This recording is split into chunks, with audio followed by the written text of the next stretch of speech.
Police आयुक्त कार्यालय इथं कोटपा कायदा कार्यशाळेचं आयोजन करण्यात आलं होतं।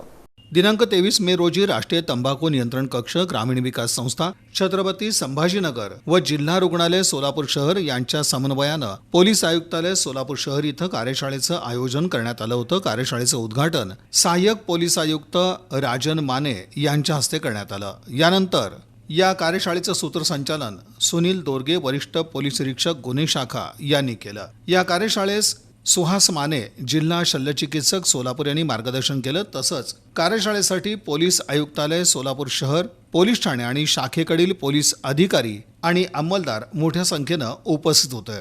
त्याचप्रमाणे आप्पासाहेब उगले, प्रकल्प संचालक, मराठवाडा ग्रामीण विकास संस्था यांनी कोटपा अधिनियम 2003 मधील विविध कलमांबाबत माहिती देऊन नमूद कायद्याची प्रभावीपणे अंमलबजावणी करण्याबाबत उपस्थितांना मार्गदर्शन केलं। कार्यशाळेसाठी विशेष सहकार्य डॉक्टर स्वप्नपरी दळवी, अमित महाडिक, पोलीस अंमलदार सिद्धाराम देशमुख आणि अजय गुंड यांनी केलं।